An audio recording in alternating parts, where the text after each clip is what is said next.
Assalamualaikum warahmatullahi wabarakatuh. Nama saya Kurniawan Syah, NIM 191034040, Program Studi Sosiologi pada Sekolah Tinggi Ilmu Sosial dan Ilmu Politik Raja Haji Tanjung Pinang. Pada kesempatan ini saya akan mereview salah satu materi dari mata kuliah Sistem Ekonomi Indonesia yang diajar atau diampu oleh Ibu dosen Ibu Riau Sujarwani. Adapun mata kuliah Sistem Ekonomi Indonesia ini dibagi menjadi 9 materi kunci. Langsung saja kita lihat materi yang pertama.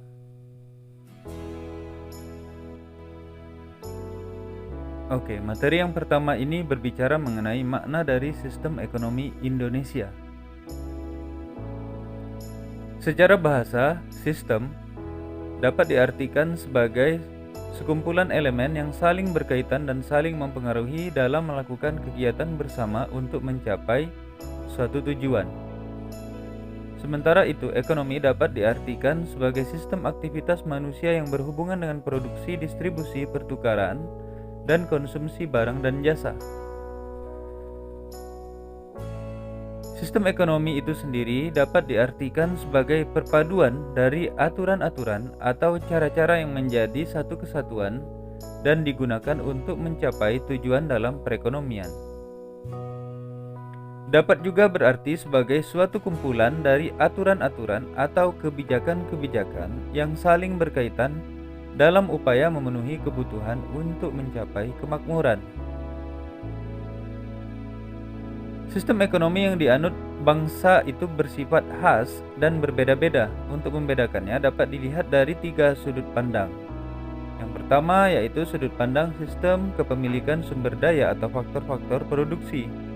Yang kedua adalah sudut pandang kebebasan masyarakat untuk dapat berkompetisi antara satu dengan lain. Yang ketiga, adanya sudut pandang peranan pemerintah dalam mengatur kehidupan ekonomi bangsanya.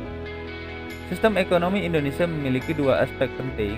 Yang pertama itu aspek kehidupan nasional yang berkaitan dengan pemenuhan kebutuhan bagi masyarakat meliputi produksi, distribusi, dan konsumsi barang-barang jasa. Yang kedua aspek usaha-usaha untuk meningkatkan taraf hidup masyarakat secara individu maupun kelompok, serta cara-cara yang dilakukan dalam kehidupan bermasyarakat untuk memenuhi kebutuhan. Untuk mencapai tingkat ketahanan ekonomi, perlu pertahanan terhadap berbagai hal yang menunjang, antara lain: 1. Sistem ekonomi Indonesia harus mewujudkan kemakmuran dan kesejahteraan yang adil dan merata. 2. Ekonomi kerakyatan harus menghindari sistem free liberalism, menghindari sistem etatisme, menghindari monopoli.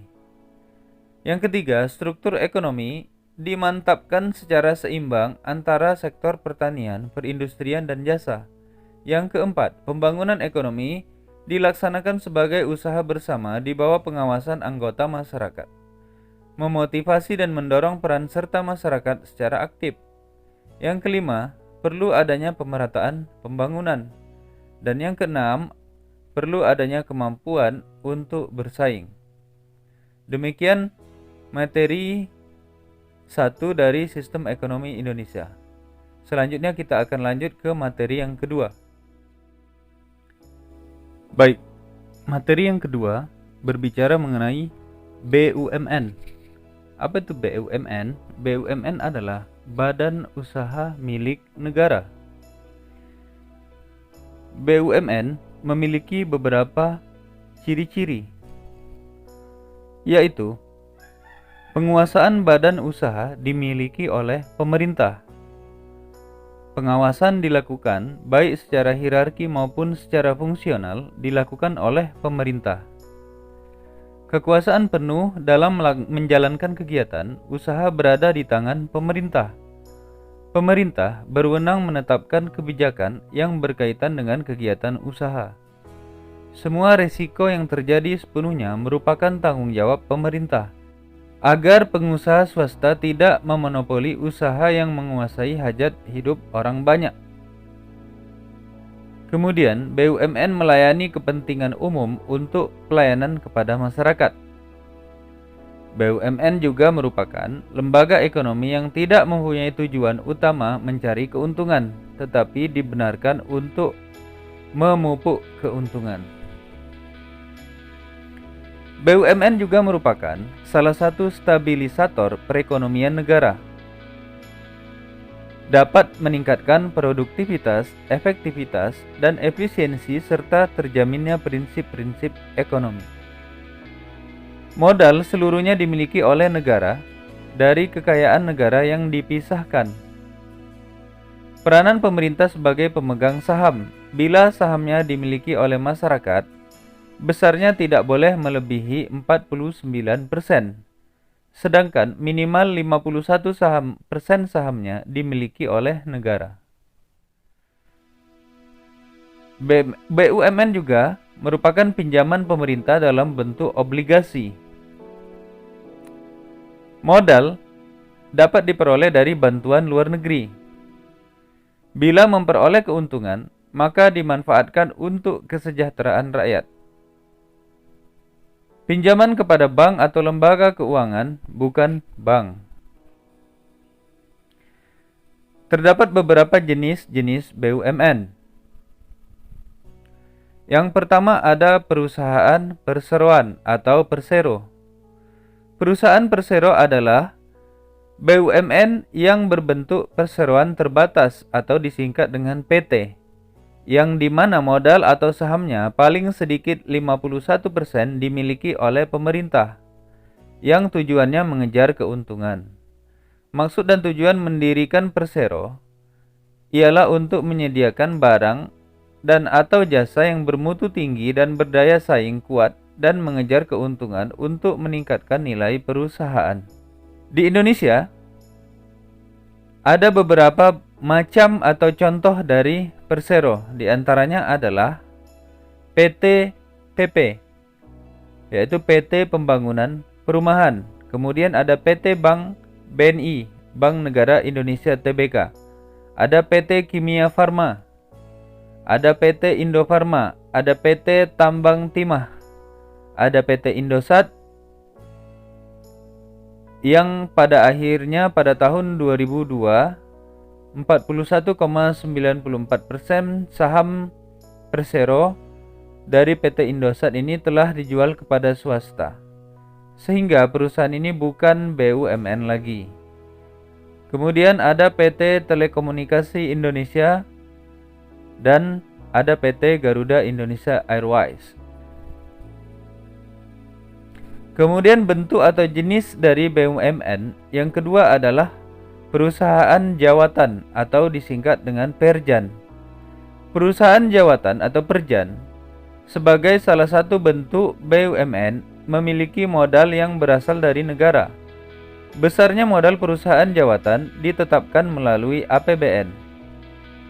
Beberapa ciri dari perusahaan jawatan yaitu memberikan pelayanan kepada masyarakat, merupakan bagian dari suatu departemen pemerintah, dipimpin oleh seorang kepala yang bertanggung jawab langsung kepada menteri atau dirjen. Status karyawannya adalah pegawai negeri. Ada juga contoh lain seperti Perusahaan Jawatan Kereta Api atau PJKA yang bernaung di bawah Departemen Perhubungan sejak tahun 1991. Yang ketiga, bentuk dari BUMN adalah perusahaan umum.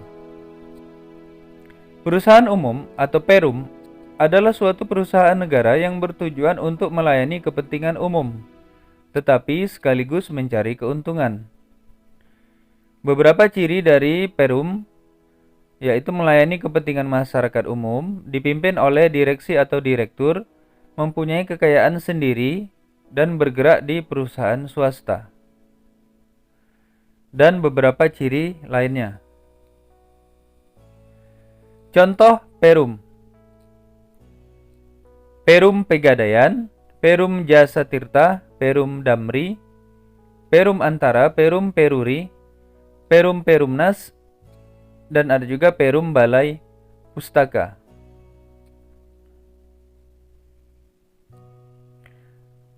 Kemudian kita akan membahas mengenai BUMD, yaitu yang dimaksud BUMD adalah Badan Usaha Milik Daerah. BUMD memiliki ciri yaitu pemerintah memegang hak atas segala kekayaan dan usaha. Pemerintah berkedudukan sebagai pemegang saham dalam pemodalan saham. Pemerintah memiliki wewenang dan kekuasaan dalam menetapkan kebijakan perusahaan. Beberapa ciri BUMD lainnya yaitu pengawasan dilakukan alat pelengkap negara yang berwenang, melayani kepentingan umum selain mencari keuntungan, dan beberapa ciri-ciri lainnya. Kemudian tujuan dari pendirian BUMD yaitu memberikan sumbangsih pada perekonomian nasional dan penerimaan kas negara, mengejar dan mencari keuntungan, memenuhi hajat hidup orang banyak, perintis kegiatan-kegiatan usaha, memberikan bantuan dan perlindungan pada usaha kecil dan lemah. Kemudian ada lagi yang disebut dengan koperasi. Prinsip koperasi terbaru yang dikembangkan International Cooperative Alliance atau disebut Federasi Koperasi Non-Pemerintah Internasional adalah keanggotaan yang bersifat terbuka dan sukarela, pengelolaan yang demokratis, partisipasi anggota dalam ekonomi, kebebasan dan otonomi, pengembangan pendidikan, pelatihan, dan informasi. Di Indonesia sendiri telah dibuat Undang-Undang Nomor 25 Tahun 1992 tentang Perkoperasian. Prinsip koperasi menurut Undang-Undang Nomor 25 Tahun 1992 diantaranya keanggotaan bersifat sukarela dan terbuka, pengelolaan dilakukan secara demokrasi, pembagian SHU dilakukan secara adil sesuai dengan jasa usaha masing-masing anggota, dan beberapa aturan lainnya. Berikut adalah sejarah koperasi di Indonesia, di mana secara singkat gerakan koperasi bermula pada abad ke-20 yang pada umumnya merupakan hasil dari usaha yang tidak spontan dan tidak dilakukan oleh orang-orang yang sangat kaya. Dan beberapa sejarah tentang perkembangan koperasi lainnya di Indonesia.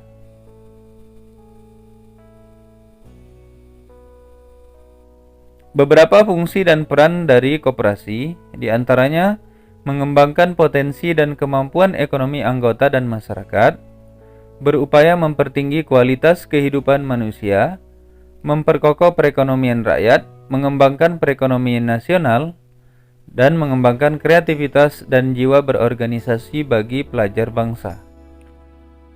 Materi selanjutnya adalah tentang landasan sistem ekonomi Indonesia. Keterlibatan pemerintah dalam kehidupan ekonomi dapat dibedakan menjadi 3, yaitu 1. Membuat peraturan-peraturan dengan tujuan pokok agar kegiatan ekonomi berjalan secara wajar dan tidak merugikan masyarakat. 2. Menjalankan berbagai kebijakan ekonomi, antara lain kebijakan fiskal dan moneter. 3. Secara langsung menjalankan berbagai kegiatan ekonomi sehingga dapat memaksimumkan keuntungan sosial. Landasan sistem ekonomi Indonesia secara normatif. Landasan ideal sistem ekonomi Indonesia adalah Pancasila dan Undang-Undang Dasar 1945.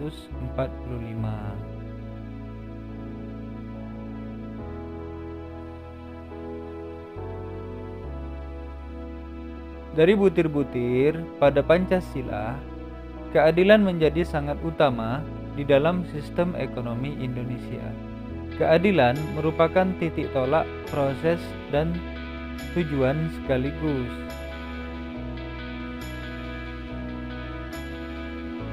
Berikut beberapa pembahasan pasal-pasal yang berhubungan dengan sistem ekonomi Indonesia. Dapat dilihat pada pasal 18A, kemudian pada pasal 23, pasal 23A, pasal 23B sampai D, pasal 27, pasal 33, pasal 34. Nah, sebaiknya dalam demokrasi ekonomi perlu dihindari timbulnya ciri-ciri 1. Sistem free fight liberalism. Yang kedua, sistem etatisme. Kemudian yang ketiga, pemusatan kekuatan ekonomi atau monopoli. Apa yang dimaksud dengan sistem ekonomi Pancasila? Ada beberapa ciri dari sistem ekonomi Pancasila. Di antaranya koperasi sebagai soko guru perekonomian. Roda perekonomian digerakkan oleh rangsangan ekonomis, sosial, dan moral. Adanya kehendak yang kuat dari seluruh masyarakat ke arah kemerataan sosial. Nasionalisme menjiwai setiap kebijakan ekonomi. Adanya keseimbangan yang jelas antara perencanaan di tingkat nasional dengan pelaksanaan kegiatan ekonomi. Demikianlah beberapa materi mengenai sistem ekonomi Indonesia. Terima kasih. Assalamualaikum warahmatullahi wabarakatuh.